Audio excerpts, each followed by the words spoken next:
So guys, so ilagay na natin guys yung tuyo natin dyan sa ibabaw guys. O tingnan nyo, langit na guys. Langit na Sige, akyat. Bismillah. Bismillah. Guys, ano na to eh? Buwis buhay gining. Buwis buhay ang bulad. Buwis Guys, buhay ang kami ng bulad guys. Alangan mo magdaing siya ng bangus at saka ano. Ang sarap guys. Ayan, buwis buhay talaga to. Itaktak natin muna ang ating bulad. 3 hours, 4 hours. Ay, init na kayo. Mura ni iprito diri guys. Sige. Akyat ka ng isang ano. Okay. Hindi man ako makita ang isda.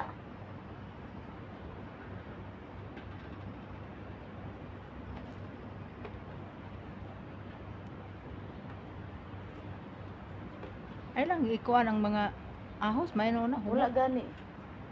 Nagkurog akong tiil. Ayan guys, oh. Buwis buhay ang pagdadaing. Kala nyo sa abroad wala.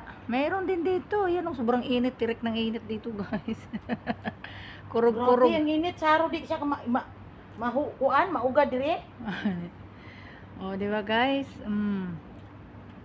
Yan. Man masugo na mo niya mong tagaman Buwis nyo buhay guys. talaga guys. Para makakain lang ng Alala, nahulog.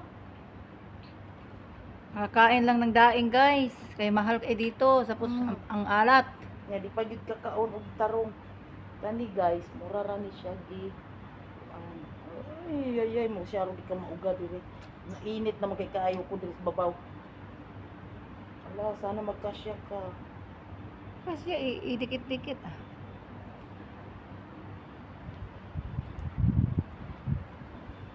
Yes. Thank you, Lord. Anong feeling? Mainit? Oh, baba. Kurog portion guys. Kurog portion gid ni. Ayun lang. O, abangan. Tingnan natin yung tuyo guys, o di ba? Nasa langit na yun ang tuyo ko binulad guys. God, bismillah. Ayan. Wow. Wow. O di ba? Walang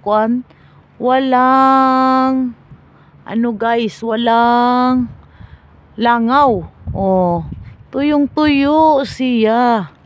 So magkuha tayo og pipritohin lang guys. So, kuha tayo ng ayan. Ito yung tuyo. Antayin natin. Ayan na guys, done na yung ano ko guys. Oh, dry na yung bulad ko guys. So, magprito na pod ko guys. Oh, pruting ugaha. Uga kaayo. Magprito taog duha ka buok guys. Dara na ang bulad guys. Oh.